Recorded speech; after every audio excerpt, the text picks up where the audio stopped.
c'est le vote du budget. Comme je le répète chaque année, c'est un acte politique. Les orientations budgétaires sont traduites dans ce budget prévisionnel. Et comme je dis, vous avez dit offensif, oui, parce que quelque part, nous sommes à mi-mandat.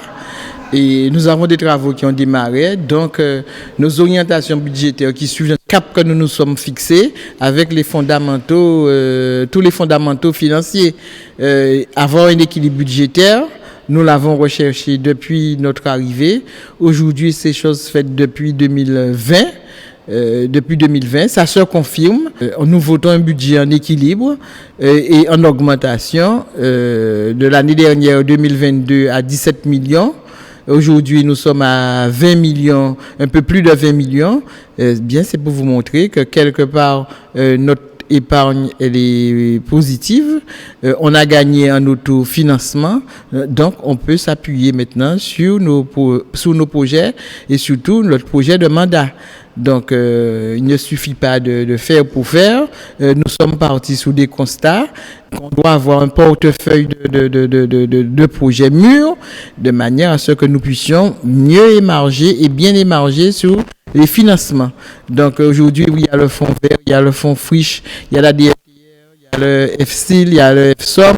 Donc, ce sont des dispositifs qui nous permettent d'aller chercher en matière de subventions, être coordonnés de plus en plus avec les services de l'État, avec les agents, les élus, de manière à ce que notre commune soit plus dynamique et attractive. Vous savez, c'est un travail d'équipe.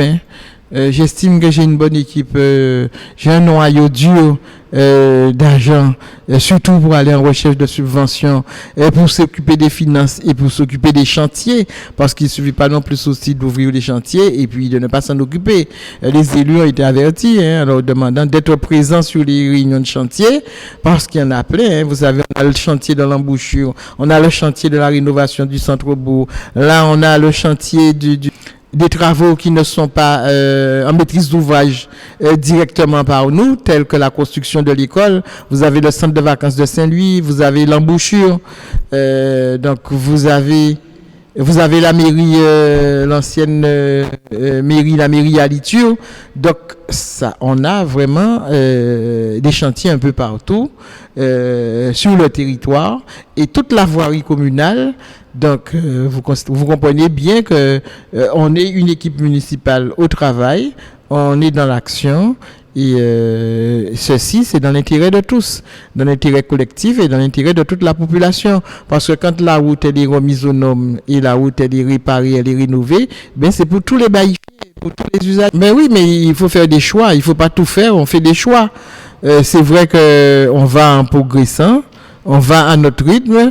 Le tour de la Guadeloupe, on a été sollicité. On essaie de répondre présent pour ce tour.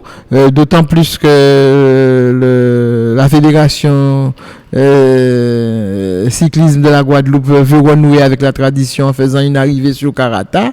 Donc j'espère que c'est une manifestation populaire et j'espère qu'il plaira non seulement à la commune, mais aussi pour qu'on ait aussi des retombées sur le territoire.